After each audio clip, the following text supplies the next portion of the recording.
কেকের perfect recipe খুঁজছিলেন তাহলে এই ভিডিওটা আপনার জন্য। আসসালামু আলাইকুম সবাইকে। তো আজকে আমি শেয়ার করতেছি vanilla cake with butter frosting cream. তো প্রথমেই আমি 2 পাউন্ড কেক বানানোর জন্য 5টা ডিম নিয়েছি। ডিমগুলো বিটার মেশিন দিয়ে বিট করে নিব যতক্ষণ না পর্যন্ত ফোম না আসে। দেন মেজারমেন্ট কাপ নিলাম, মেজারমেন্ট কাপের 1 কাপ চিনি দিলাম, 1 কাপ ময়দা দিলাম। দেন আমাদের লাগবে হচ্ছে বেকিং পাউডার। তো এখানে যে কোনো কোম্পানির বেকিং পাউডার নিলেই হবে। তো এখানে টি স্পুনের 1 স্পুন বেকিং পাউডার দিলাম।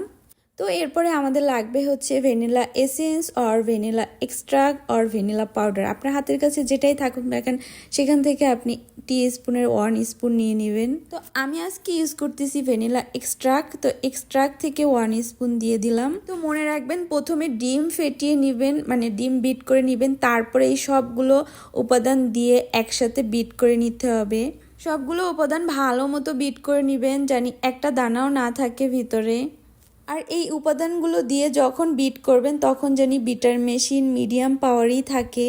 সবগুলো উপাদান মোটামুটি বিট হয়ে যাওয়ার পরে লাস্টে আপনি 1 মিনিট হাই স্পিডে দিয়ে বিট করবেন। সবগুলো উপাদান মিক্স হয়ে গিয়েছে। এখন আপনি বাটার নেবেন আনসল্টেড। মেজারমেন্ট কাপের 1 কাপ পরিমাণ বাটার দিয়ে দিলাম। এখানে একটা কথা বলি, অনেকে বলে কেকের মধ্যে যে বাটারটা দিবেন সেটা রুম টেম্পারেচারে থাকতে হবে, আগে থেকে ফ্রিজ থেকে নামিয়ে রাখতে হবে। আসলে এমনটা না, আপনি যদি ফ্রিজ থেকে বাটার নামিয়ে রাখতে ভুলে যান সেক্ষেত্রে আপনি ফ্রিজ থেকে তাৎক্ষণিক বের করে ছোট ছোট করে কেটে ওভেনে 30 সেকেন্ড গরম করে নিলেই হবে। তো বাটার দিয়ে ভালো মতো 1 মিনিট হাই স্পিডে বিট করে নিলাম। এরপর 2 পাউন্ডের মোল্ডে বেকিং পেপার কেটে বসিয়ে দিলাম। তো এ পর্যায়ে কেকের ব্যাটার মোল্ডে ঢেলে নিলাম। এখন ওভেন সেট করার পালা। তো প্রথমে আমি বেকে দিয়ে 350 ফারেনহাইটে প্রিহিট করে নিব। যাদের ওভেনের ডিগ্রি মানে সেলসিয়াস শো করে তারা হচ্ছে 175-এ প্রিহিট করে নেবেন। প্রিহিট শেষে ওভেনের মধ্যে দিয়ে দিবেন। এখন টাইম সেট করে নিব। 350-তে প্রিহিট করেছিলাম, সো 350-তেই আমি 30 মিনিট টাইম দিয়ে ওভেন স্টার্ট করে দিব।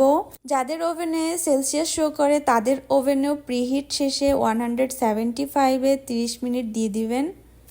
30 মিনিট পরে ওভেন খুলে কেক বের করে নিলাম। দেখেন কতটা ফ্লাফি হয়েছে। ওভেন থেকে কেক বের করে সাথে সাথে আপনার স্লাইস করে নিতে হবে। কেক ঠান্ডা হয়ে গেলে স্লাইস করতে গেলে একদম কেক ভেঙে যাবে। আমি কেকে 3টা লেয়ার করব, তাই 3টা স্লাইস করে নিয়েছি গরম থাকা অবস্থায়। কেক বানানোর চাপটা শেষ। এখন হচ্ছে কেকের ক্রিম বানানোর পালা। বাটার ফ্রস্টিং ক্রিমের জন্য অবশ্যই আপনার রুম টেম্পারেচারের বাটার লাগবে।